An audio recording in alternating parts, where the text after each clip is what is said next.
Still going strongly in the closing minutes. Great one by Kevin McAllister!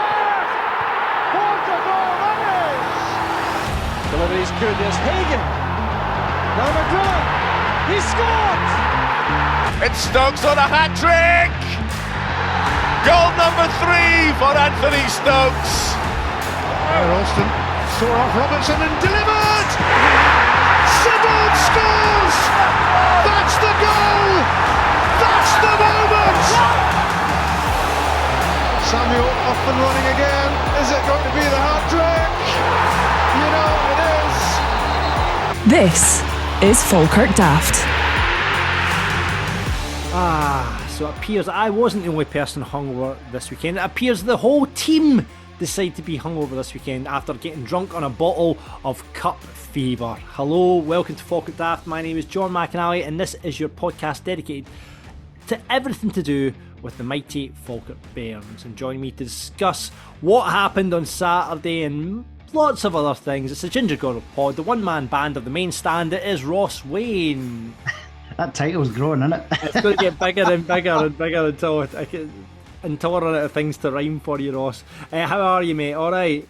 Not too shabby, mate. Not too shabby. Obviously, from a footballing perspective, it wasn't the best weekend. And as you say, it sounds like and looks like a bit of a hangover from last Monday, unfortunately.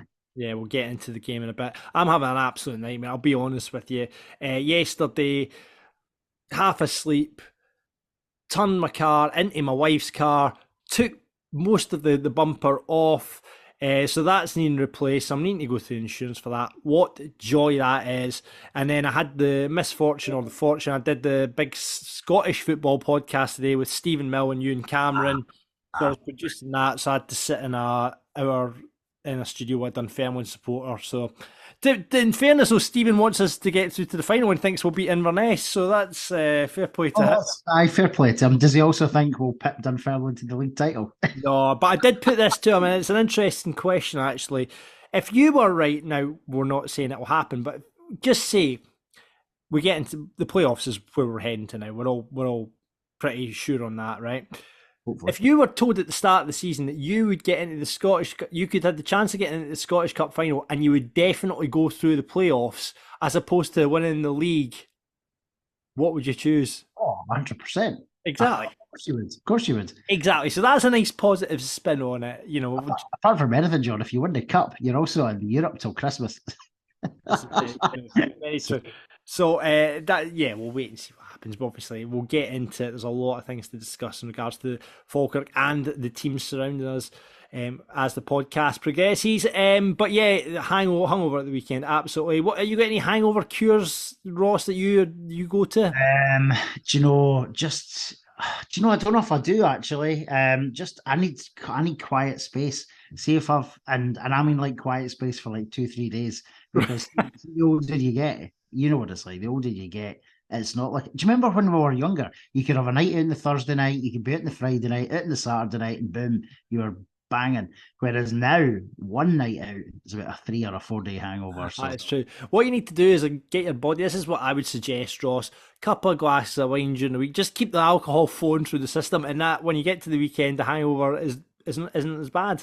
Well, that's true. I'm downstairs today, hence the change of location. But I've got the perfect draft, which just sits and stares at me in the working week as well, because that's crying out to be. Especially if I put a fresh keg in, because you're like, oh, it's a fresh keg. I shouldn't really leave it. Yeah, you need to use it. You need to use it. But yeah, that's what I would suggest. Just constant drinking, and that just stops the hangovers at the weekend. Probably not sound advice medically, but that's how I live. Right, okay.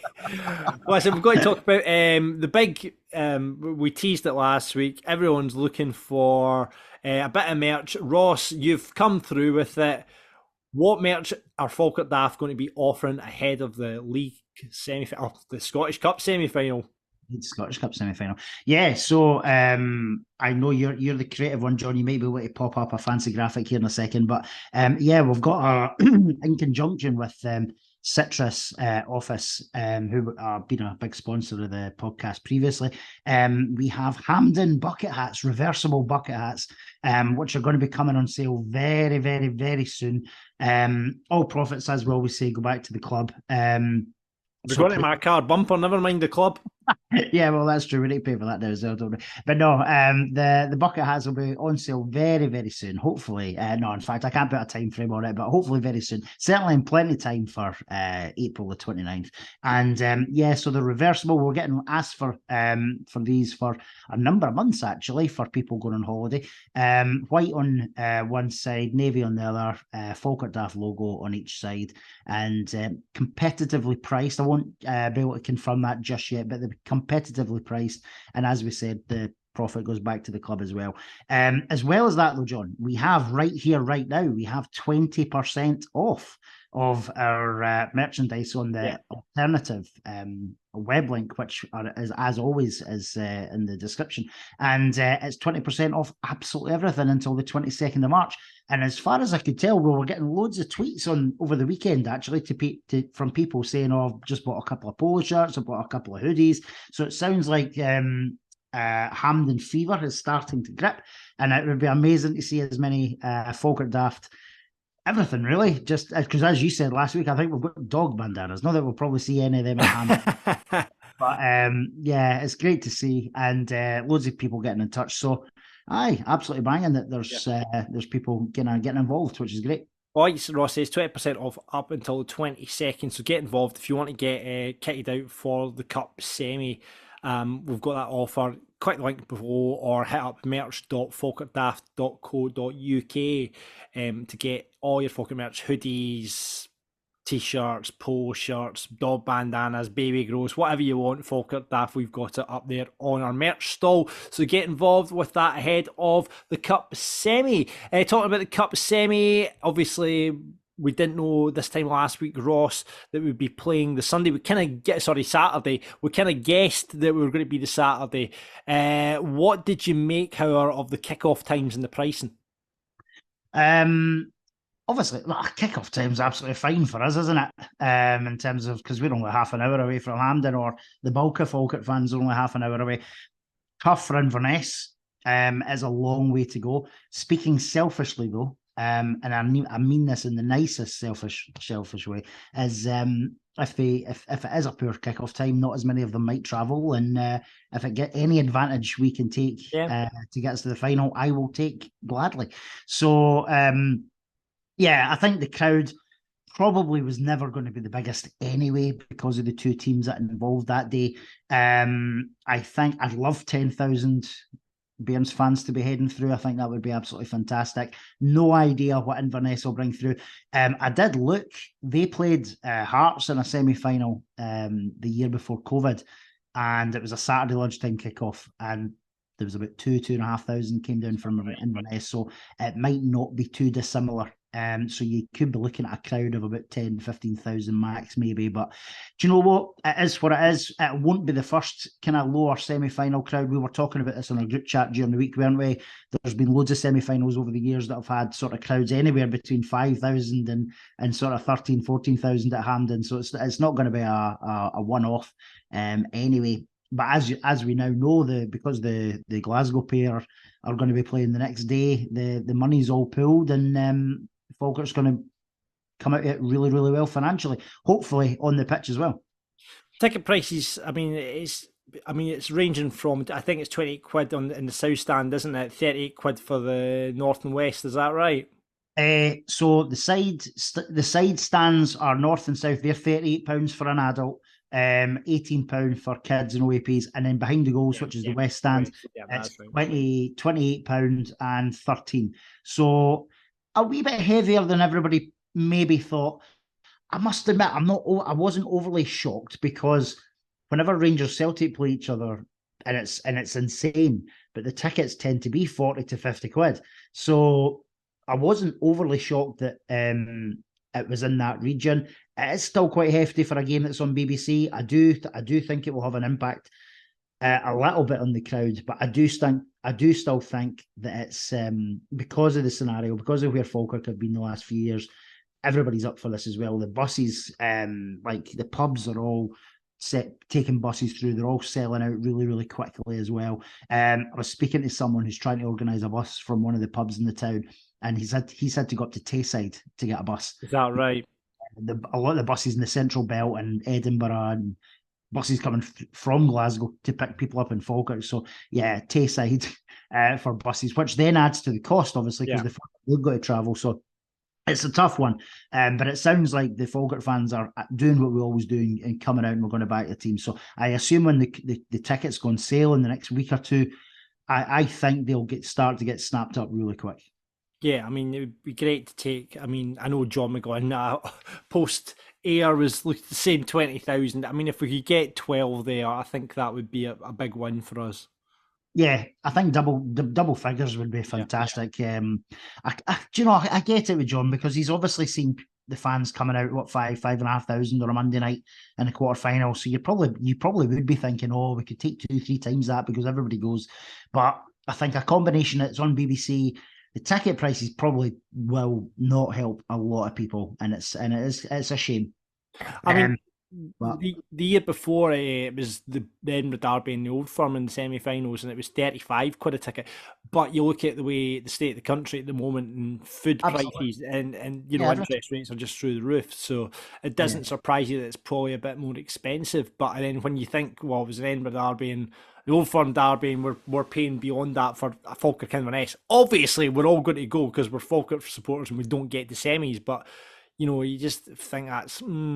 It doesn't sit too well with me with that. But John, see, obviously it's tough on bigger families and maybe them that are obviously going big large groups, because that could be quite hefty if you've got 2 or 3 kids going, a couple of adults. So, but as you said, it's a semi-final at Hampden. We don't get there that often.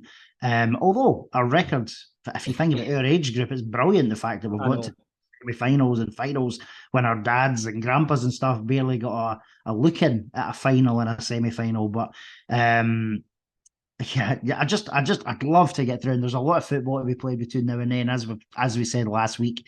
But it is something to look forward to, and we deserve something to look forward to. No, absolutely. Old Firm supporters raging because they're the Sunday game, because they're going, why did Falkirk and Inverness not play at Tannadice or Tynecastle or something like that? Now, there is probably an argument to say I wouldn't mind that, because I think the atmosphere would be excellent. Especially, I'd hate it if it was in McDermott, but if it was somewhere like Tannadice or somewhere like Tynecastle, where you got that big city and you can go out and you can enjoy yourself and all that sort of stuff, I don't think I would mind that as much. But I guess for the players, the management, and the supporters, a day out at Hampden, like was just said, they don't come around often, so you kind of take that away. So it's like, do you weigh up that day out at Hampden against, probably a better atmosphere? It's a hard one. I guess a lot of the players that are out there on the pitch aren't going to get to Hampden often. Let's not be around the bush here. There's a couple of players in our squad that might go on at a higher level, but there's a lot of players there that probably won't. This could be a really special occasion. So can you really take away that Hampden moment from them? And certainly the SFA won't, because they want as much money as they can make out of it. Yeah, exactly. There is a few arguments for not having it at Hampden, John, but I think for me, I agree with you. It's an occasion. For me, it should be at Hampden. If it was being looked at elsewhere, Tynecastle or Easter Road would have been absolutely fine.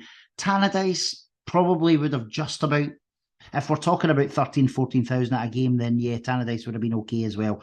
I know like we don't always talk about the other podcasts and stuff, but I was watching and listening to that open goal one during the weekend. Derek Ferguson, the ex-Falkirk player, is obviously strutting his stuff for BBC Scotland now. He was on there, and it was just, honestly, what little hair I've got left, John, I was pulling out, because as you said, he was just moaning how it wasn't a Rangers Celtic final, and the fact that Rangers Celtic was the Sunday game, which means the Falkirk Inverness players would all churn it up on the Saturday, and Oh, it was hard to listen to and hard. But this is what we're up against, and not just us, Scottish football's up against, and it's thankfully you had James McFadden in there with a sense of realism, and he quite rightly said, listen, Falkirk and Inverness have done really, really well to get there.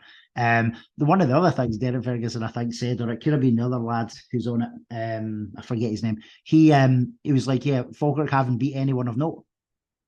So he rhymed off Wick, Darvel, Ayr United. Yeah. And James McFadden quite rightly said, well, if Aberdeen were good enough to beat Darvel, Falkirk would have faced Aberdeen. Yeah. Absolutely. Of course we would have done. So I mean, listen, let's not beat about the bush again. It's not been exactly the hardest run into the semi-finals. In fact, we've absolutely, you'd rubbed your hands together if you saw the draw that we've had. But yeah, it's typical Old Firm mentality, isn't it? It's like everyone should bow down to us. Everyone, we should get the best and whatever. So it's that Old Firm mentality, and that's what really frustrates me. It's like, we're there for a reason. If the players, the management, the SFA want it at Hampden, it's going to be at Hampden. Tough luck. You know what I mean? And we've got to remember the last time the League Cup, because the big complaints came from it was the League Cup semis, wasn't it? And that was, it was a terrible time of year. The weather was horrendous. Hopefully, it'll be better weather at come the end of April. So, the pitch isn't going to be that badly affected, and you wouldn't have thought so. You wouldn't have thought so. The pitch should be fine. I saw a couple of people saying there's women's Scottish Cup semi-finals on at the weekend before, but it's a full week, and we are in springtime when the grass is growing like anything. You know what I mean? So I think you're right, John. I think the pitch will be absolutely fine. And if I'm being honest, it'll be fine for us on the Saturday, regardless. What it looks like on the Sunday, I couldn't give. Don't care. But it's the showpiece game, Ross. It's the showpiece game. It's what sells our football to the world. Fuck off. Right. Right. We put up a poll actually to find out where people are going to be sitting, and it appears that a lot of people are going for the North Stand. 44% in the North Stand, 36% for the West, 12% for the South, and 8% watching it in the TV pub. Yeah, that was interesting, because before we put it up, I had just assumed because of the cost, the majority of people probably would put themselves in the West Stand, which I do think a big chunk of Falkirk fans will end up sitting there. And I know there's a little bit of chat on the social media about the fans groups talking to the club about singing standing section in the first sort of couple of sections closest to the North Stand. B7 and B8, if it's that right? Yeah. So if that happens, brilliant, because that would be right in the middle of probably the bulk of the Falkirk support as well, which would be great.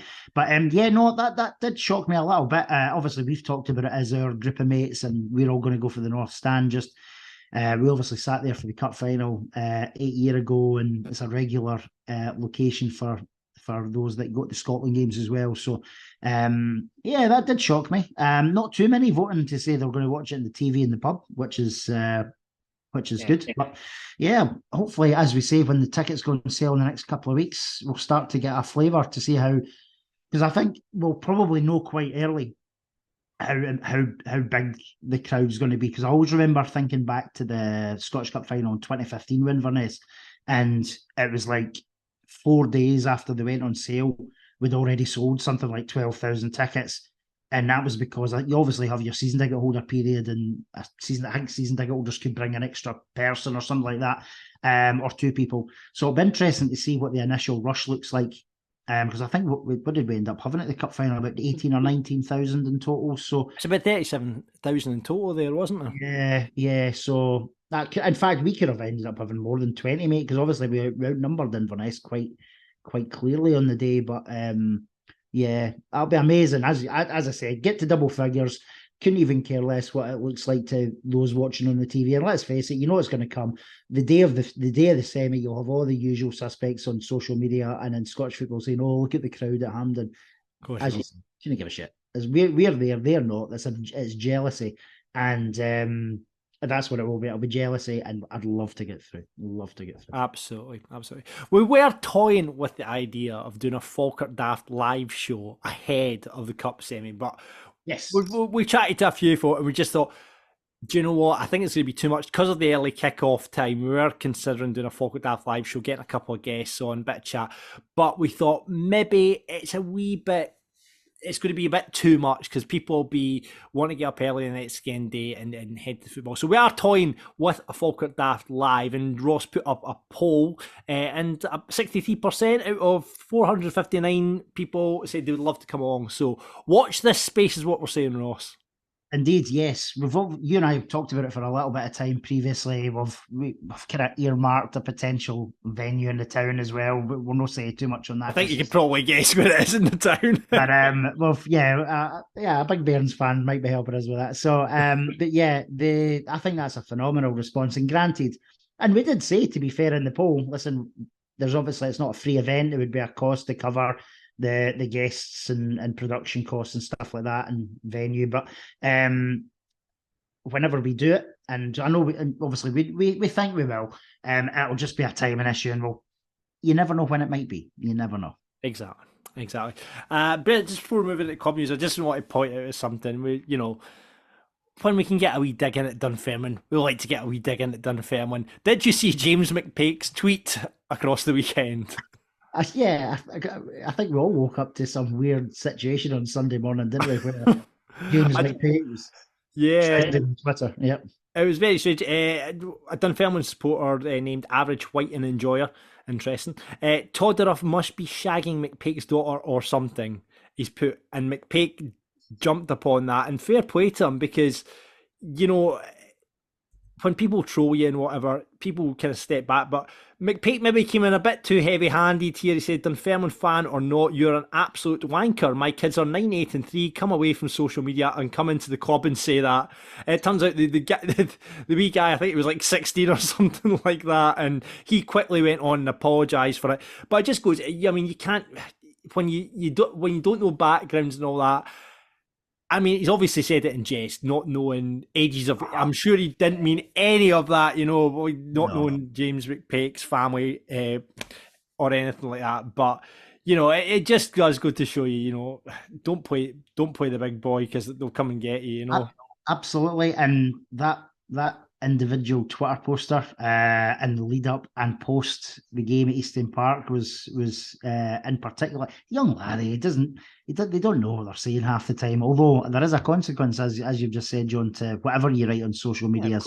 I agree with you. I think there is a line, and I may well have reacted the same as James McPake. The difficulty James McPake has got is obviously he's a well-known figure. I assume he searched his own name on Twitter because it's not actually at James McPake. He didn't tag him in, so he's obviously been set. Which, as John McGlynn and Paul Smith have said to us, like never, don't go on social media if you're in football. And so James McPake's obviously took the decision to search for his own name on Twitter, which is one thing. But no, listen, he probably reacted the same way that a lot of us would do. It is a tough one though, because the lad, 16, he will be regretting what he said, and he's probably going to take a bit of stick off his pals or whatever. But then it's a well hidden name. No one knows who this young lad is. I don't know whether Dunfermline will ever find out who the young lad is either. But yeah, it's I didn't expect to see that on Sunday morning anyway, and I can only assume someone at Dunfermline's told James McPake, like, delete the tweets and delete your account. Yeah, because he's disappeared all of a sudden off of Twitter as well. So there you go. Listen, so just some quick club news. Not much going on this week, but we sold our 1 millionth 50-50 ticket. Listen, we've got I don't think we've said in this podcast, Jean Sneyd, an absolute legend of Falkirk. In fact, she should have been in that legend stand in the north stand, because Jean is an absolute legend. She does all for the club, and she's out every Saturday selling those 50-50s. My question, how do they know it was the millionth? No one's been counting them up, have they? Well, they're all numbered, so maybe they do. That's true. For all these 50-50 books, they probably need to retain them for so many years. I don't know, John, but anyway, listen, they've maybe averaged it, and that's kind of where they've decided they've came to. But yeah, 1 million. That is a phenomenal amount of. Granted, it's probably over a 20-year spell or whatever it be, but that's a phenomenal amount of money. And as you said, Jean does an absolutely fantastic job, and I think it's our full family's involved as well. I'm thinking Janice is involved, and granddaughters and stuff might be involved as well. And there's I know there's others out there who do the 50-50s too. You see them when you come into the Kevin McAllister stand and the main stand when we go up the stairs. There's always a few people supporting out there, but what an awful lot of money. And the fans get something back as well, because obviously they're winning a bit of cash. Or do they not also do the crossbar? Yeah, they do the crossbar challenge as well. Yeah, which is quite inventive. So yeah, I just miss the 10-second challenge. Remember Off for the days? That was phenomenal. Always someone falling on their backside. You know, that was always enjoyable to watch. I think that might have been me when we did that. But I know, brilliant. And I don't like to say anything, and I think Kenny and Keith said on the Falkirk Football Club podcast, anything like that can get money back into the club is always a good thing. The other bit of news that we have for you is that we are looking for a grounds person to join the team at the stadium. Purpose of the road is to ensure the facility, the grounds, and all equipment and machinery are cleaned and maintained to the highest possible standard, allowing the football club to function efficiently and effectively.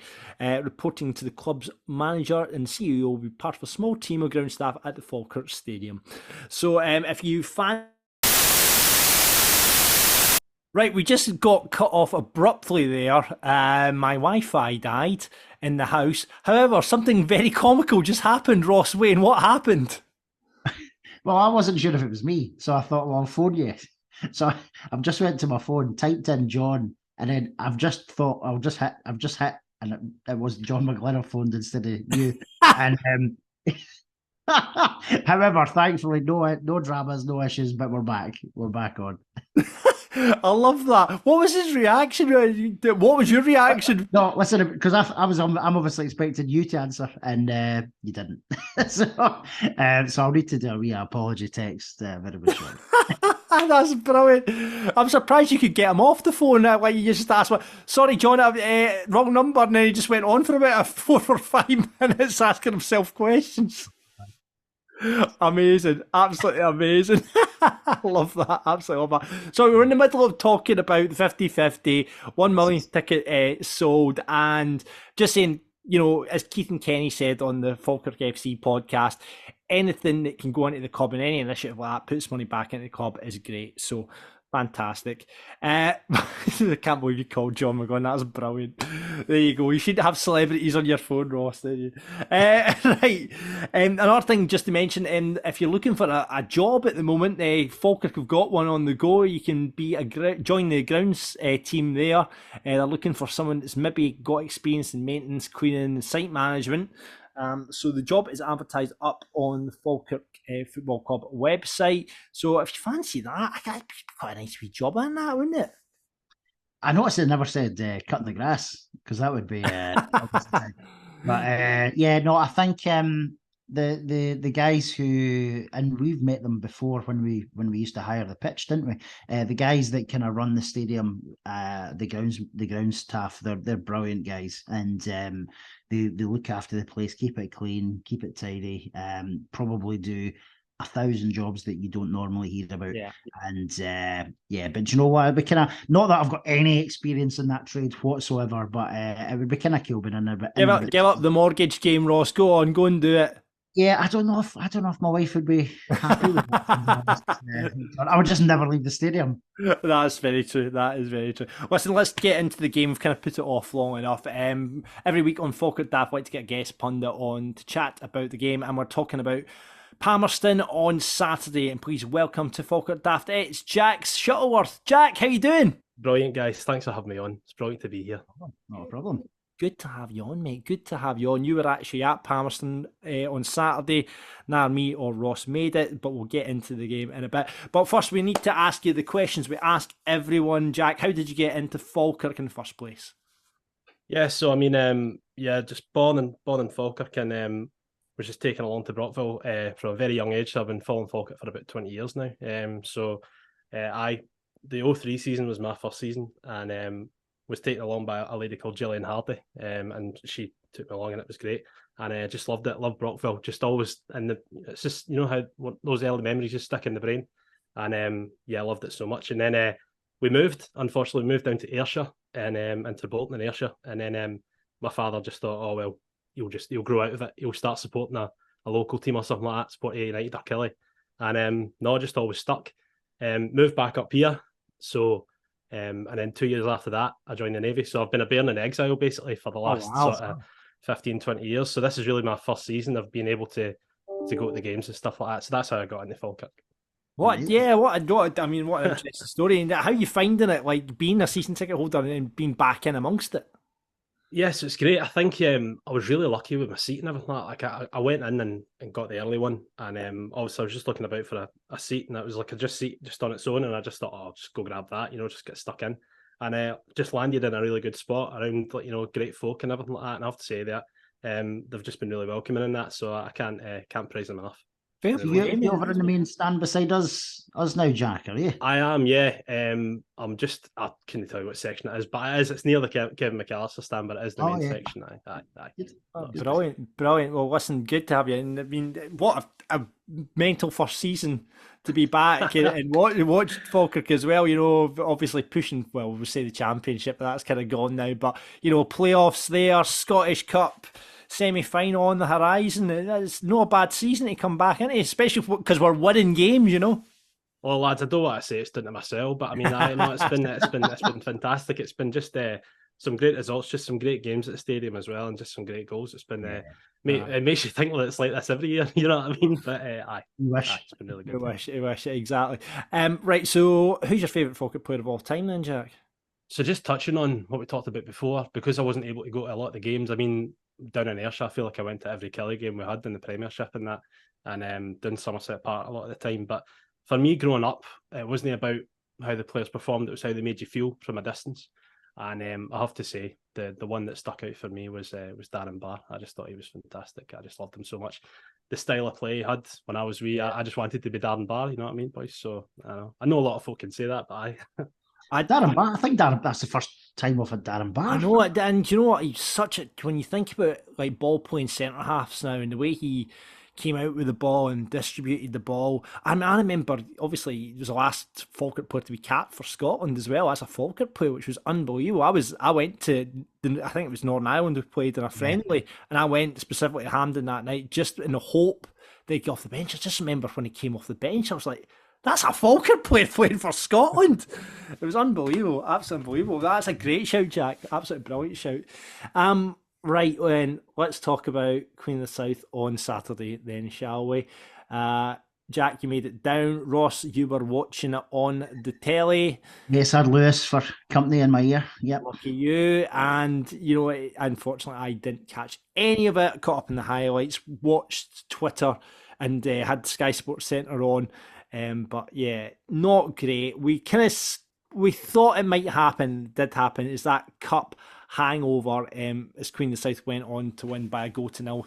Thanks to big call and an OG. Not much you could do about it, right enough. Changes from the side. We had Gary Oliver, as suspected, coming in for Matty Wright, and Kai Kennedy coming in for the golden child. Aidan Nesbitt dropped. Unbelievable stuff. What do you make of the changes, Ross? I wasn't too unexpected. Definitely with regards to Gary Oliver certainly coming in. I know I made my feelings quite clear on Matthew Wright last week, but Kennedy. I thought Kennedy might come in. I didn't think it would be for Nesbitt. I'm not going to lie to you, because as you said, Nesbitt tends not to get dropped, does he? So that was the shock. I think that was the shock change. I mean, the only change I guess you could have made is McGinn dropping out and dropping Max back a bit deeper and moving Nesbitt back into that more central position. But he's just went for the straight swap because Nesbitt obviously started out there against there. And like we've said before, he's not as effective when he's out in that wide position. So I guess he's just thought, right, well, back Max here to go and do the job. And, in fairness, it looked like he had a decent enough game, Max. What was the kind of vibe around Palmerston from the kickoff? Was it that kind of, was there a confident feeling, Jack, or was it like me and Ross last week? We're thinking, this could be a tough one today. Well, I have to say, I wasn't amongst the Falkirk fans. I was actually in hospitality. My uncle Nice. was a fan, Nice. and it was great. They shout out to Ben and the lads. They treated us really well, and I don't think we had to pay for a drink when we were in there. Nice. But just talking about the vibe, you know, when you're in hospitality, they give you the wee scorecards. They say, "What do you think the score's going to be?" My uncle was the only guy that thought Queens were going to win today. You know what I mean? So I don't think they felt like they had a chance. I think they probably watched us on that Monday night and just thought, this is a team here. But I have to say, like, I just had a funny feeling, you know, one of those feelings that you have where you just think, oh, it's a big game before, and then coming off the back of that. So, no, the vibe was very much not with the home team, but it just didn't turn out that way in the park, I don't think. Or it did turn out that way in the park. Yeah, well, we started off relatively brightly. You know, Kai Kennedy had that free kick after Max was brought down. But then from there on in, I mean, what did you make of the first half, Ross? Do you know, it's a bit of a non-event, Jack, wasn't it? From Falkirk's perspective, anyway, we had the movement was fine. I don't know what it was, John. They just felt as if there was a real lack of urgency. We didn't do well in midfield, which we had done really well on the Monday night. And that, I think for me, that was a common theme throughout the 90 minutes, to be honest. But we weren't winning those individual battles, and it just looked and felt a wee bit sloppy. I'd second that. I'd say that it was obviously we did start brightly and stuff like that, got that free kick and everything, but I think from there on, I think it was just sluggish, slow, leggy. You kind of felt like the lads had a bit of a hangover from the Monday night, and I think that is true, you know. And I just thought, you know, we lost it in the first half, mate. We did. The free kick looked hell of a close, though. It really did when it passed the post.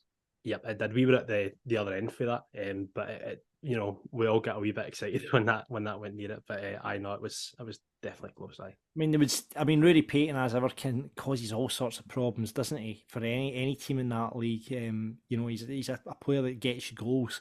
Couple of chances for him. I mean, again, chance wise in that first half, there's very few to write back from, wasn't there? There was what I could see. There was the deflection off from the corner from Kai Kennedy, which Dubravsky had a very good save from. But aside from that, no, I mean, there was nothing. I mean, was there any players standing out? Was there any players, or did the players just seem leggy to you guys?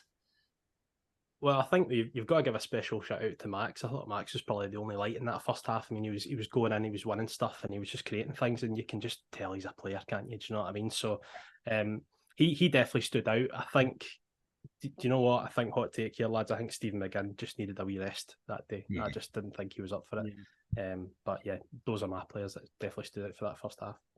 Yeah, I would agree, Jack. I think Max, for me, he's always looking for the ball, isn't he? He never shies away. And I know, I know we've talked about Nesbitt being the same. Like, Nesbitt is a very, like, as much as he's a frustrating player at times, he never shies away. He always looks for the ball. Max definitely does that too, and he doesn't mind getting the ball in like a tight space. John's going to smile again when I say this, but I think back to wee Russell, right? And he got the ball, he would be in a right tight space with it, and he would just trust him to get to pick a pass. Max does that really, really well. The only thing with Saturday is, like in other games, as the game wore on, he did start to tire. And there was a couple of instances where he did lose the ball because they knew if they pressured him, he did. I think he lost it at least once or twice. Yeah, and credit to Marvin Bartley, you know what I mean? I mean, just talking about the first half, I mean, he knew that we don't like that high press, we don't like that intensity at the back and stuff like that. And I think, you know, Queen's just set out to frustrate us in that first half, and maybe that just exaggerated, you know, how we were feeling on the day. Yeah, you seem credit to Marvin Bartley, and this is a point that's come up a couple of times, is when John McGlynn comes up against these young managers, you know, we're thinking James McPake, we're thinking Ryan McCabe, Marvin Bartley, it almost seems sometimes that he gets a little outthought by these younger managers. You know, we don't tend to change tactically. We did try it against Allo and we looked how that turned out, but we tend to set on that 4-3-3 formation. It's something of a worry sometimes. I think that, you know, it is very much do plan A better. But these younger managers, you know, we talked about Dunfermline game, McPake constantly chopping and changing personnel in and out. Marvin Bartley seems kind of very similar mode.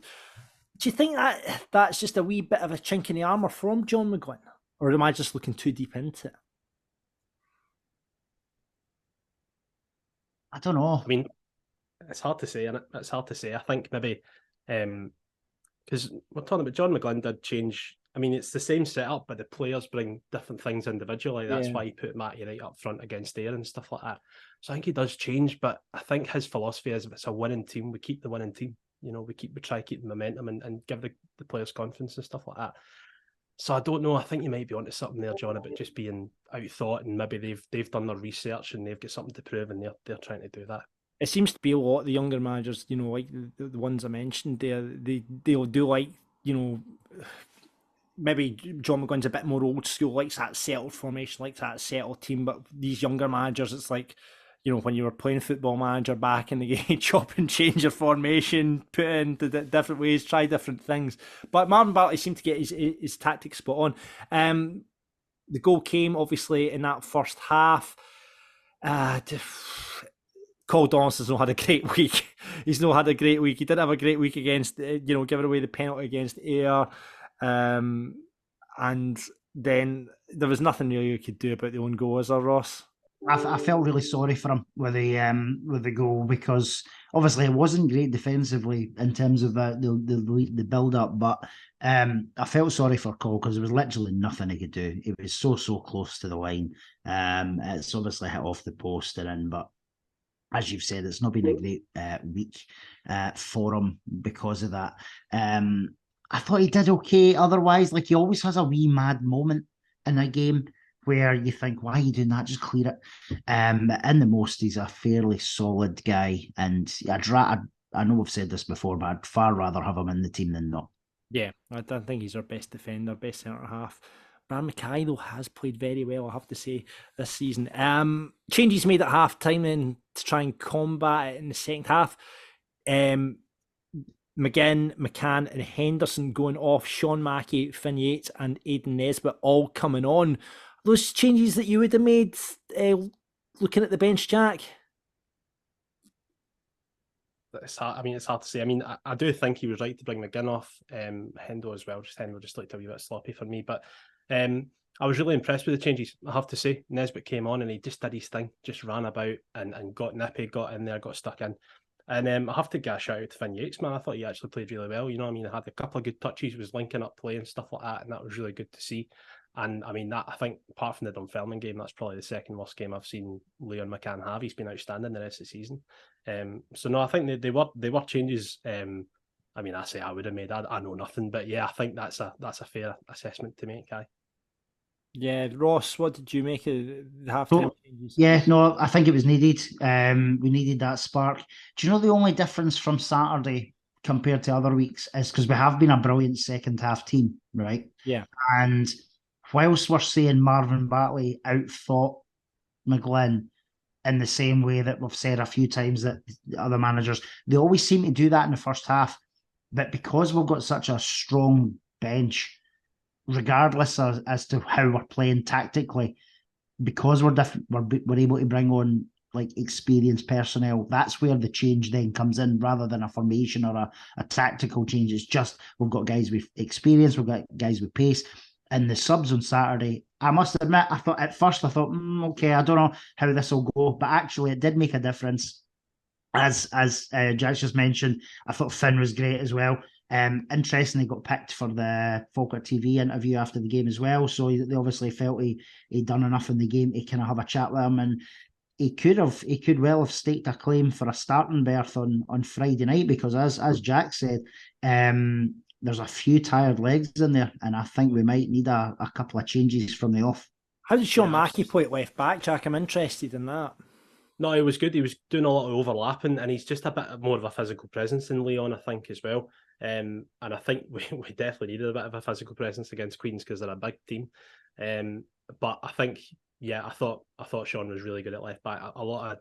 I always thought he was more of a defensive player than Leon, but actually he can get forward and he can whip a ball in as well. And I was really happy to see him perform like that. Special shout out to Finn as well. The other thing I want to add is that he's got a bit of an attitude on him. Do you know what I mean? He's up for a fight and that, you know, and he's battling for the ball against his Queen's players that are throwing it away, and he just wants to get going in that. And I like seeing that in a player. I like seeing that, yeah. Jack, do you not think he's bulked up a little bit as well compared to the start of the season? Because I thought he looks as if he's been hitting the gym a wee bit. Well, I think he is, but I don't know if he's still growing or that. Do you know what I mean? Like he's a young boy. So I mean, but no, he looks good. I think he does. But I mean, that might just be part of him playing that more defensive role at the start of the season. Do you know what I mean? When we big shortbread ankles was it? But I think it was just he done a job, mate. He done a job, and he's certainly going to grow into a player. And if we can keep hold of him, he's definitely one for the future as well. Yeah, certainly looked like we lifted the tempo in that second half, as we've found most of the season when our backs have been against the wall. Couple of balls from set pieces, just a bit short. Callum Morrison had a very identical, that chance he had against Ayr in the last minute, had an identical chance against Queens when it went through, but it did look like it was going wide before the keeper touched it around right enough. But definitely an increase in the tempo in that second half, but again, just nothing came of it. Mm-hmm. Yeah, there was a shout out for a penalty as well. Jack, I don't know if you got a better view of that than I would have got, but is that the one on Finn? Yeah. Mm-hmm. Mm-hmm. I don't know if there was maybe a bit more to it though. Well, here's the thing. I thought he was going to give it. I honestly thought he was going to give it because the referee, he was actually all right. To be fair, I can't really. Barry Cook. The only thing I can say is that he was soft. He was giving away soft fouls to both teams, I have to say. So I mean, that's why I thought he's pretty fair. But you've seen them given. Do you know what I mean? It's hard to say, and I think it's just come down to judgment. And it was hard to tell from the highlights. It was one of those ones that could have went either way. Unfortunately, do you think because Finn's on the lighter side and shorter side height wise as well? We've talked about this before. Do you think that goes against maybe some of the younger players because I think back to Sibbles. Remember Sibs back in the day? He didn't get an awful lot of fouls or penalties against him because he thought, oh, he's a wee laddie, on you go, get up. And you wonder if that's maybe still a trait with Scottish refs. I would say so, Ross. I would say so. I think you're right in saying that, pal. Jordan Allen and Romain Barrel came on with about 18 minutes to go. Again, should maybe Barrel have come on earlier? We've talked about for a few weeks of him. He looks a frustrated figure on that sidelines, and he had a big chance. When he went through on goal at 1-0. That was the better of the two chances he had though, because I think this for people to say the second one he should have done better. I don't think. No. But the first one, yeah, he got it trapped under his feet, didn't he? So yeah, it's frustrating. It's hard to say with Roman. I mean, to be honest, I think him and Gary Oliver are two really good strikers, but I think they both offer different things. Yeah.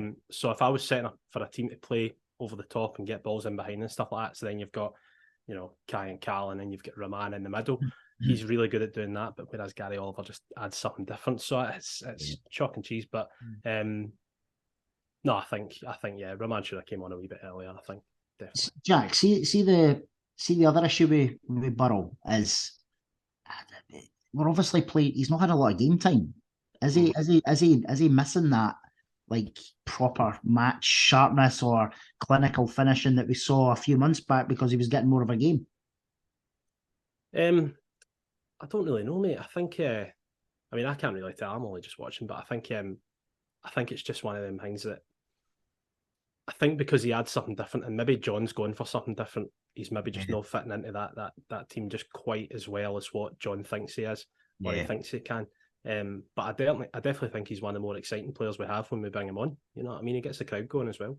He does. It's interesting to see where Jordan Allen will settle into this team. He's not really, we signed him and we signed him for money as well, but he's not really had his chance as such. He's claiming that goal against Kelty, but the system we play is not a system that maybe suits a striker like Jordan Allen. So it's interesting. Maybe I'd like to see him tried. The only start he's had against Allo, is that right? The only start he's had when he went up, when they tried to start with two with him and Burrow up front. Yeah, I think that was his only start. I wonder if John McGlynn maybe sees him as the future Gary Oliver. John, like as in being able to do that role in terms of bringing more people into the... I mean, Jordan Allen doesn't really do that. Jordan Allen's a fox in the box. He's someone that's just going to be floating about that 6 yard looking for a goal. I mean, that's what he did so well at Clyde. So you just wonder where he fits into the side. You know, is there an option to play Burrow out wide? You know, because Ty Kennedy can be a bit up and down, and then play Jordan Allen in the middle. I just don't know. And then, like you say, you lose Gary Oliver's work rate and everything that he brings to the team if you were to drop him out. You know, it's a tough one. Like going back to what Jack says, it's, you know, it's the change of personnel and what you can do with that personnel. Obviously, you know, gives us a chance, you know, against these teams. You know, but I'd like to say we've got so much good players on the bench now, and Lawal didn't even come off the bench. He could have maybe come on and, you know, affected the game because he's a complete maverick, unknown quantity, you know. So it's like, it's I guess it's hard, you know, when you're playing that set 4-3-3 to pick, you know, the personnel that'll fit into it, is what I'm trying to say in a roundabout way. We got there. There was nothing much else to report, was there? I mean, the penalty claim, the chance for Burrell, but there was nothing. No, not a lot. I was disappointed with the intensity of the last sort of 5-10 minutes. I thought, like, if you think back to how we have been towards the end of games, that wasn't the case on Saturday. And if I'm being honest, I didn't overly think an equaliser was coming for the first time in a long time. You the same, Jack? Yeah, I would completely agree with Ross. I just kind of I felt that there's something psychological that happened on Saturday for the Bairns, and I think it's just it's hard for us to assess what actually happened. But I do feel that, you know, something in their head just said, you know, we're shattered here, we're knackered, we can't run anymore. But the lads, you know, we just have to bounce back for this, you know what I mean, and just keep marching on. I mean, we've got Kelty on Friday, so it's a chance to prove themselves, you know. I agree, Jack. I think Friday's a huge game now, and two losses on the bounce now in the league. Granted, we had air in between, but you don't want to get into that position where the losses are just kind of mounting up. And we did a couple of seasons, well, for the last couple of seasons, yeah. And I just think you want... it's Kelty, and we owe them after the last Kelty game at our place. So we owe them for that anyway. Plus, they've got those 2 wee shites playing with them like Cardle and Higginbottom. But we need a win. We've got a huge amount of games coming up in April. A huge amount of games. And we need to just keep ticking over with the points, because as much as I don't want to say Dunfermline's won it, but we need to nail second and down, and whilst we can, and look at Airdrie are obviously, that's 2 games on the bounce. Granted, I think, who did they beat the week before? Was it Clyde? It was Peterhead. Peterhead this weekend, and was it Kelty before? Was it? Yeah, it was. Aye. So, and that's another thing as well. Look at Kelty going there and getting absolute banged. You know, we need to do that on Friday night as well. We need to put a marker down to the other teams as well, that we can. Like, we've done it before. We've scored goals. We've scored a lot of goals. We need to get back into this after a couple of sore losses. Sorry, not heavy losses, but sore losses. Yeah, I mean, it's frustrating when you look at what happened at East End, I guess, on Saturday as well, where it was 0-0 there. But Edinburgh not with one shot on target either, or any shots on goal. Apparently, I heard there was a massive bust up on the table in the tunnel at full time between Mark Kerr and James McPake as well. Really? No, I didn't know that. Yeah, apparently there was a big bust up in the tunnel. Good old Marky getting stuck in there. I reckon Mark Kerr's a sleeper agent, boys. You know what I mean? I think he's got this. But good. Aye, absolutely. Yeah, aye. So yes, well, let's hear what the manager had to say at full time. John, disappointment today. I thought it was a little bit of a sluggish game. Is that fair to say? Yeah, we lost the game in the first half. We didn't play well enough in the first half. I thought we did enough in the second half to get something out of the game, but unfortunately we were miles off it in the first half. Caused a lot of our own problems, and Queen South took advantage of that. Poor goal for us to lose, but when the balance of play, we couldn't really complain.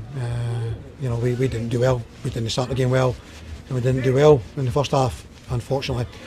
I was very much frightened of that. From the high the other night, that I've seen it so many times. But you come into the next game, you've went for such a high, and in the next game, it doesn't matter who it is. You're very difficult to replicate the other night there. Really, really difficult. This pitch here is notoriously a bad pitch to play on. It's not a great pitch to play football on, and a lot of your passing was careless. And we gave Queen of the South encouragement by losing the ball in bad areas and bringing them onto us.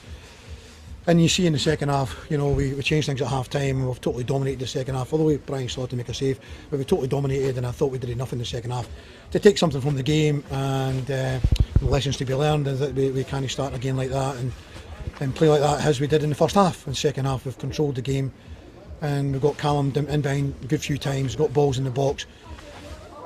Either didn't get in on the end of it, or didn't quite get the connection that we needed to get a goal. So yeah, disappointing. Yeah, very disappointing.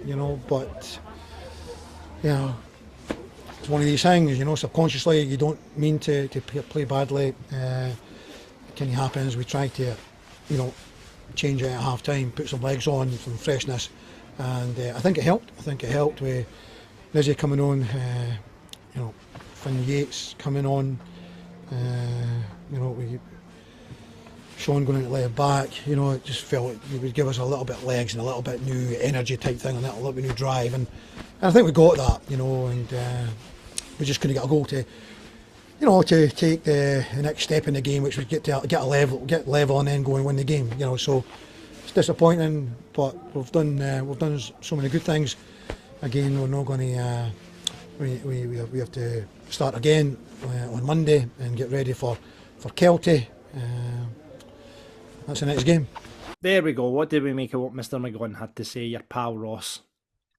I didn't disagree with him. The only thing I'd say, John, is he mentioned about not doing enough in the first half, and we lost the game in the first half. I don't know if that's, for me, I don't know if that was necessarily true. I thought we obviously had a couple of opportunities in the second half. Did we dominate the second half? It didn't seem like we did. And no, we were better in the second half. I don't think we dominated in the second half. Yeah, I would agree with that. I think he obviously talked about not getting going quick enough, and he's right. We didn't get going quick enough, and we found ourselves a goal down to a silly goal. They could have added to it. They obviously had a absolute sitter that the guy missed a header just off the. Don't know how he missed. To be honest, he was literally a yard off the line. But they could have added to it. But actually, when they scored, it was a freak goal. So I think the players could have lifted their heads a wee bit quicker and thought, right, listen, we're down to a silly goal. Let's crack on. But we just didn't. Yeah. Right, well, we'll see what the supporters are saying from the match. Ryan kicks us off saying, not unexpected after Monday, but we must be much better to secure second and go through the playoffs. The players need to be playing for the semi-final jerseys. I don't disagree with Ryan. There is a lot of football to be played between now and the semi, though, and you could ruin everything we've done so far if we just take an eye off the ball. So hopefully they don't do that, I'm sure. I mean, looking at the table though, Ross, we've got a game in hand. We're 6 points clear of Alloa. We won that game in hand, which is a tough away game against Montrose. Let's not forget that. But then you're 9 points, which is the same distance you'd be away from Dunfermline. Do you know what I mean? Yeah. No, listen, it would be. And they'll take Alloa, Airdrie, FC, Edinburgh. They'll take points off each other as well. And I think Clyde and Peterhead seems to be a bit shooty in at the moment. Queen of the South will take points off. And I said actually going into that game, I think that might be one of our toughest games in the running. I think I'm really confident about beating Dunfermline at home and Airdrie at home as well. So there's my confidence. Me too, Barry. I think we're a match for anyone at home, and see how we go. Jeeves says, where do we start? The league is the bread and butter, but yet again we somehow managed to fuck it up when they drop points. Seen that coming after Monday. Poor from the first minute and played into their hands. Nothing achieved yet though. Response needed ASAP. The chasing pack are watching. Yeah, that's kind of reiterating what you're saying, Ross. Brian deserved what we got. Nothing. I think there's a bit of complacency settling in with the manager changing the team, recycling players, thinking he can snap his fingers and we just win.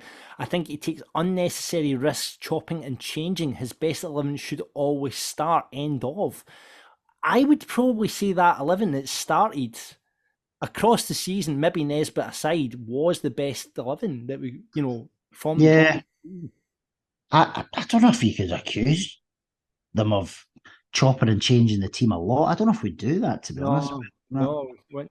Yeah. Calls, I mean, there was the calls going into the Alla game was to chop and change it, and then look what happened in the Alla game. We went back to the personnel we relied on for most of the season. Yeah. I don't know if I agree with that, Brian. I think the big danger of like chopping and changing, of not chopping and changing the team is that we've now got how many games in April now? Something like 7 or something. Yeah. Ridiculous, right? Is if we don't chop and change the team, we're going to be really struggling by the end of that. By the end of that month, and we're going to be really struggling when we get to Hampden as well. 100%. I think there's going to be a lot more rotation needed in April, definitely, and using the bench effectively. And we know we've said it here, we've got the players on the bench that can come on and affect the game, as John alluded to in his interview there. So, why not utilise the squad a bit more? Yeah, totally. No, totally. Linda says poor. We look knackered. Worry we're also getting predictable to the opposition. You mentioned that. Time for McGlynn to rotate the bench. Between rearranged fixtures and playoffs coming up, all the players need to be sharp. We can't be relying on... What was that? Ross dropped out this time, or was that my internet? Oh, it's Ross this time. He's dropped out for me as well, mate. All right, okay, it's Ross this time. Good, it wasn't my time. Maybe he'll be going to do another call to John McGlynn. You missed that, by the way. Right, so I'll pick up when Ross rejoins us. Linda basically taking the words out of her mouth there. I think that's just everything I said there. SP offshore, we really need to start McGuffey over Henderson. I feel he's a more natural midfielder. Nesbitt needs to start as a 10 for us. We lose a lot in midfield when he's not there. Allen also needs to start one of these games. He was basically carrying Clyde till we got him.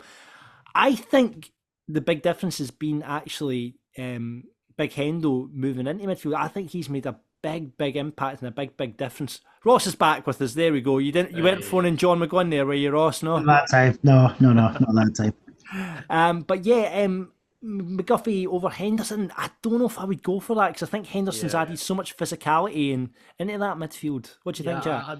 I don't know if I'd agree with that, to be honest. I mean, I do feel for Craig. I mean, you come on, score for the halfway line. You then score another 2 goals after that, and you kind of get in the team the next week. It must be really hard for him, and you can tell in that interview when he was talking to Lewis. You can tell he's really striving. You can tell he's really trying, and he wants to break into the team. And it's just hard for him. But I mean, I was hitting the panic button with Hendo at the start of the season. I just wasn't impressed with him at all. But him moving into midfield, he's getting a Christmas card for me anyway, boys. You know what I mean? He's been brilliant. He was fantastic. Craig says draw would have been fair. They didn't trouble us apart from the counter for the goal, which they got the luck that we had on Monday. Hard to break 10 down, 10 men behind the ball. The subs were weird as well. We should have went 2 up top far earlier. I don't know if the subs were weird. I mean, like you say, Leon McCann hasn't been in the best form over the last month or so. So bringing on Sean Mackey and giving him a go at left back, I don't think is a terrible idea. Maybe you could have looked at changing it in terms of personnel up front. But I don't know how Gary Oliver played in that first half. I imagine just Gary Oliver being Gary Oliver, running up and down, working hard, linking the play. So you want to keep that in the team, I'm guessing, when you're him doing that in the first half, but also being really frustrated because Queens were really well set up. You know what I mean? So you could tell frustration was getting to him a wee bit. Yeah. Grant says, deep down, I knew this would happen. I'm not surprised we lost. And with them dropping points, we've missed another opportunity again to make up ground. Sums up our season, really. Indeed. Graham says, I'm bored with the negative one up front. But then when we went 2 up, the manager removed the guys who would have supplied the ammunition to the front 2. Airdrie are the form team, and I worry about our playoff chances. Airdrie are a worry. Though they've had a very sporadic up and down season. 1 week as they're going to win 7-0, 6-0. The next week they're getting beat 4-3.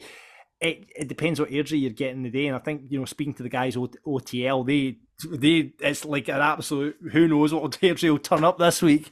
But it is worrying that they're coming to a rich vein of form. 13 goals in their last 2 games in the run up to. But then, John, they always choke their playoffs, so we should hang on to that positive as well. They didn't last season against Montrose.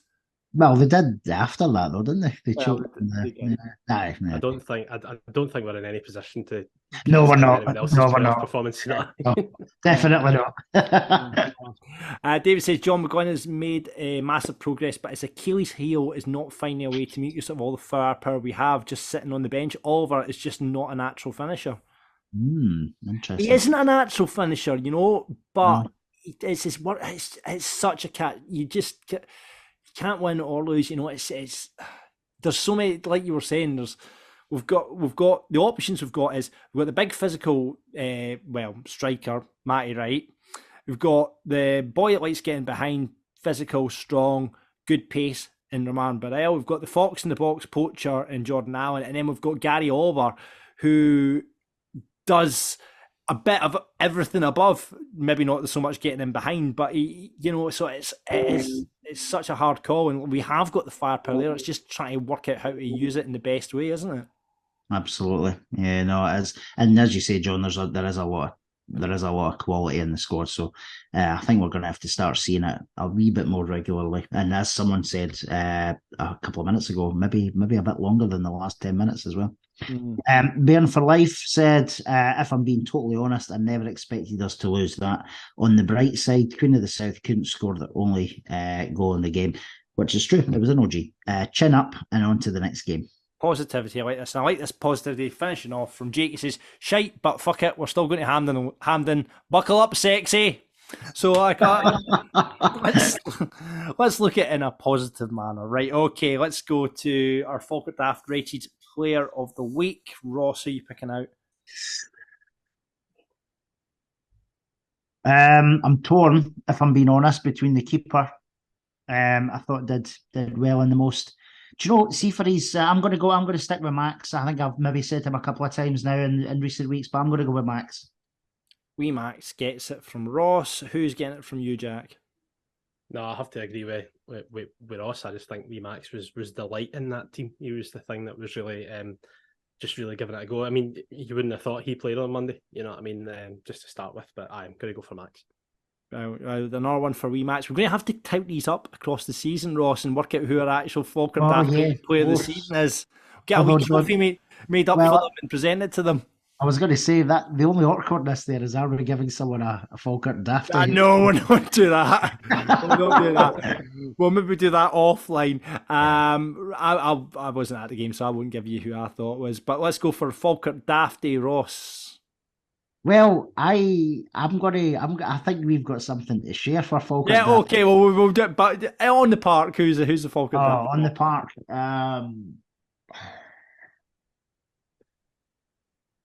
I don't want to say call for his error, because it wasn't really his fault, to be honest. Do you know, probably McCann hasn't been playing well, so I'm going to go Leon, as much as it pains me. I'm going to go Leon. Poor wee Leon. It was his birthday this week as well. Happy birthday, Leon. He was 23, by the way. I didn't realise he was that young. I thought he was like mid-20s. There you go. Jack, who's got it for you? Oh, Ross, you break my heart. Wee Leon, man, favourite player this season.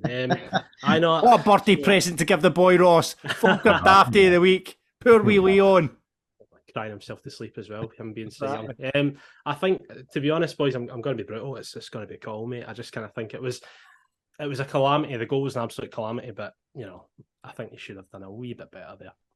Oh man, that's Falkirk Dafty 2 weeks in a row for call. I'm not going to get my dream come true, am I? Oh no. One of these days, I'll be his mascot. One of these days. But we've got a Falkirk Dafty nominated from Twitter. It comes from FK1. He says, Falkirk Dafty of the week. Left at 8:15 on the train for Dumfries. My pal, Big Declan Downey, shout out Big Declan Downey, got hammered and ended up falling out to the side of the pub and breaking his fibula, in brackets, ankle for anyone that didn't know that, pre-match. He sat through the game and then 2 hours up the road on the Ken McAllister supporters bus and it was a coin flip between the pub and A&E when we got home. An absolute howler of a day from Big Declan Downey, who sent us a picture of him in his leg brace. So, yeah, Declan's got to get Falkirk Daft of the week, hasn't he? I think so. Absolutely. Brilliant. Well, it's on to the next one. We'll preview that in a minute. But thanks very much for coming on the show, Jack. Really appreciate your time. Great story, the fact that this is your first season back at the stadium. So we'll see you about there, mate. I'm telling you, boys, I'm the good luck charm. It's only up from here. Right, boys, thanks so much for having me. Make sure you're there. Make sure you're there on Friday night, Jack. Absolutely. Cheers, boys. Good man. Cheers, Jack. If you'd like to be a guest pundit just like Jack, remember you can do that. Drop us a DM on Twitter, Facebook, or drop us an email at our fancy new email address. You can do that by shouting Ross, John, whatever the fuck you want, at falkirkdaft.co.uk. Don't write whatever the fuck you want at falkirkdaft.co.uk. It'll still come through to us, but it might be a bit long. But Ross, John, whatever you want, falkirkdaft.co.uk. This is Falkirk Daft. So on to the next one, and it is Kelty at home on the Friday night under the floodlights. I love a Friday night game, Ross. I won't, you can finish your work, get into the pub, a few beers, up to the stadium, a few beers after it as well. Friday night, I love a Friday night game. I mean, we had obviously that amazing Friday night game against Hibs in the playoff, which kind of fuels my love of a Friday night. I'm actually in hospitality. Of course you are. I forgot that. Friday. I forgot about that. It's my wee brother's 40th, so I thought, being a caring big brother, I bought him hospitality for this game. So looking forward to going in there on Friday night, get a few. And is it the full Boona package? Took the comp bar option, Roscoe. Took the comp bar option. Good lad. So I'll be knocking on the door at 5:30. Come on now. Got the pre-orders on already. 4 pints of lager. Thank you to the table. Manaki at midnight. No, definitely not. But yeah, Kelty, here we come. They have been a bit of a headache for Falkirk this season. 2 losses against them. We just beat them at their ground there. It's revenge time, Roscoe. It has to be. It has to be for, as we've said, for loads of reasons. But we need to get back to winning ways. And I can't think of anything better than putting a few goals past that lot on Friday night. I actually have no ill feeling towards Kelty Hearts at all, other than the fact that Callum Higginbottom and Joe Cardle are just wee shites. And I actually can't stand the pair of them. Like, genuinely. Like, I actually think I hate them more than any Dunfermline player. Well, you can guarantee they always raise their game for us.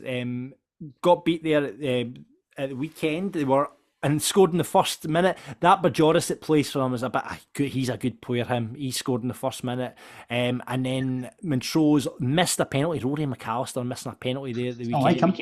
Not like him, but 2 goals in the last 10 minutes put them to the sword there at the weekend. They find themselves 8th in the table at the moment. I mean, they're safe. I mean, I can't. 8 points. Clyde and Peterhead, it's shooting against them, like I said. So the 8 points away from second bottom.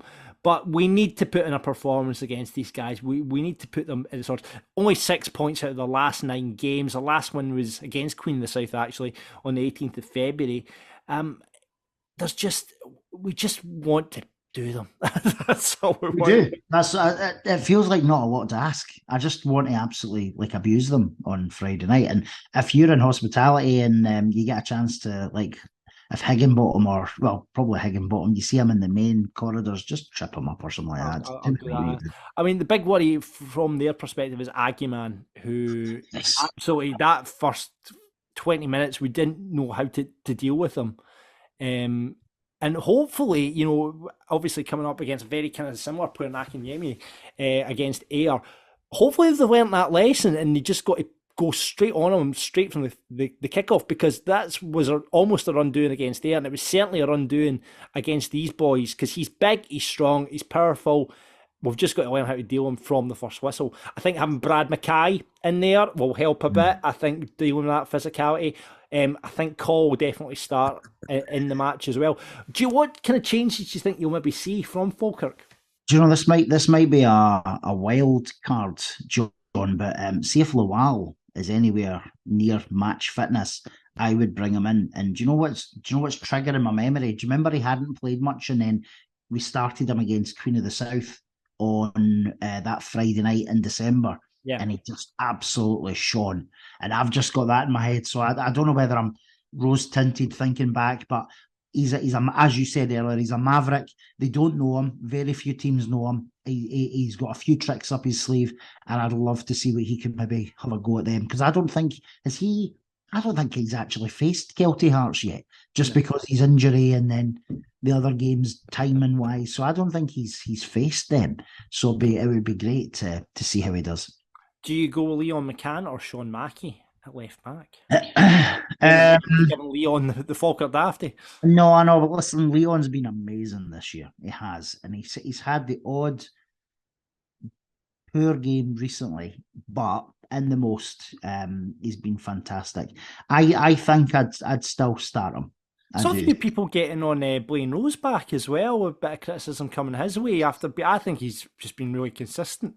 Do you know, I saw people say he was poor against Ayr, and I'm like, what game are people watching that I've so I agree. I've not really seen Blaine have a bad game yet. He maybe has the odd moment again. But he's a young lad. This is his first proper senior football where he's playing week in, week out. So I don't think we can expect the world from some of these guys, you know.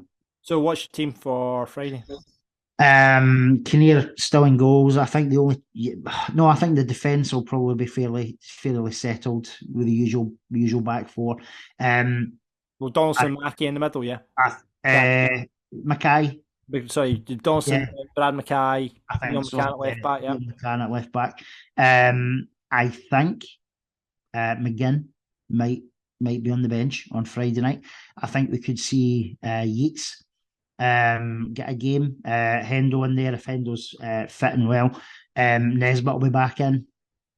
Where you putting Max, mate? Who you putting Max? That's true actually. So if we are going to bring Nesbitt in, you probably would be looking at one of these guys. But I don't know. Kennedy's hot and cold, as you said earlier on. Does he start every game? I don't know. I think Carl will be obviously a shoe-in. I think Oliver will probably start as well. If we're talking about a wild card game changer though, and he's fit, Lowell could be coming into that midfield. But then if you do that, then it probably Nesbitt's got to go. Nesbitt goes out. I don't think you'll do that. No, but probably not, John. But I do think we need to try something different, because Kelty we've struggled against, as you've said. So we need to do something different. Here's a wild card team for you, Ross. Right? Okay, back. We'll go Rowe, Mackay, Donaldson, Mackey, and then we'll go Hendo and Wee Max. Right. Then we'll go Guff in the 10. Let's see how he does. Let's go. Let's go. I don't say that it's more likely to be Nesbitt, and then we'll go left wing Burrow, and then we'll go right wing Cal Morrison, and then we'll go Jordan Allen through the middle. There we go. So that's a lot of change. That is a lot. Okay, why not? Yeah, that is a lot of change. They won't know what's hit them. I don't know. That is just me just going, why not?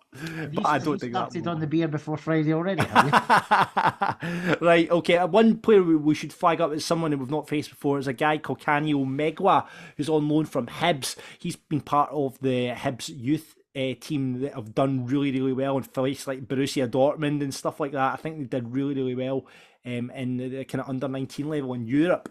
So he's one that they've got in on loan.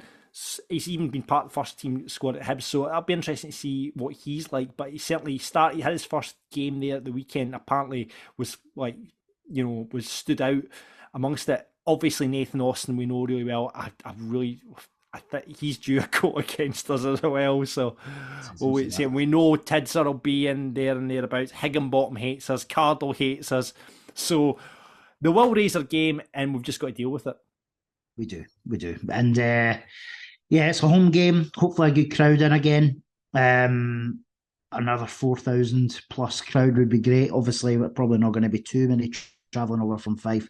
But as you've said, John, everybody loves a Friday night game. Hopefully a big crowd out. I think the pubs, as you say, the pubs will be busy. Well, if people finish work for the week, hopefully a good atmosphere as well. Shout out to our mate Tomo, who's coming down from Inverurie for the weekend. He's catching the Kelty game as well as the Scotland game on Saturday. He's usually one of the northern-based Bairns, and fingers crossed we get a win, because I can't remember the last time he probably would have saw a win at the Falkirk Stadium. So fingers crossed he gets one on Friday night. What are you going for? Prediction? I'm gonna, if I'm being honest with you, John, I'd love an absolute whooping, but I'm going back to any win will do. So I'll take a 1-0 win. Yeah, I'll take 2-0. I'll take 2-0 with that mental team I've just suggested. I'm sure. Now, remember, you're in hospitality, so you'll be asked for your competitions. They always ask for the gate, and you'll be asked for the first goal scorer. Take a tip from me, go early on with the goal, because whenever I do it, there's usually an early goal. So first 5 minutes, right, that. I'll take that. Thanks for the tip. And we'll see you at the stadium on Friday night. This is Falkirk Daft. And that is it for this week's Falkirk Daft. Thank you very much for watching or listening. You get us to Apple, Spotify, YouTube. We should start doing unboxing videos and all that. We're missing a trick here, Ross. Well, once we get the bucket hats and all that, we can maybe do like unboxing the bucket hats and all that and stick them on. That'd be good. Remember, like I say, you can get Falkirk Daft merch.falkirkdaft.co.uk, and keep an eye on our socials for those bucket hats coming for the cup final. Young team love a bucket hat. So does Ross. He still thinks he's young team, you know. At heart. Certainly not in the hair region. Absolutely not. So yeah, keep an eye out for that on our socials. Remember, if you want to, follow us on Twitter, Falkirk Daft, all that gubbins, Instagram, we're on there as well. And we're always looking for support for the podcast. If you can sponsor us, we can get your logo in this area here. This doesn't make no sense to anyone that is listening to this, but in this area over here on YouTube, you'll see it says your logo here. We can make that happen and talk up your business and do all sorts of stuff for you. So we'd love to have you on board. Hit up sales@falkirkdaft.co.uk, or advertising, or anything that you want to say at falkirkdaft.co.uk, because it'll get through to us. And that is it for this week's show. Onwards to the next one, isn't it? We, like you say, Ross, it's a worry over the last couple of seasons, that we're at this point only 6 points clear in the third. But I don't have, with John McGlynn at the helm, I don't have that worry. I just think that was a blip there on Saturday. I actually expected it. If you'd said to me at the start of the season, you'll get 9 points out of 12 against Queen of the South, I'd have been delighted with that. Of course, no, listen, that would have been huge progress based on where we've been in the last few years. And let's face it, most of the teams, we have taken the majority of the points. It is literally just a couple of teams where we have struggled. So we need to right that wrong on Friday night. Absolutely. We'll see you down at the stadium, and until next time, Ross. Expect the unexpected, buddy.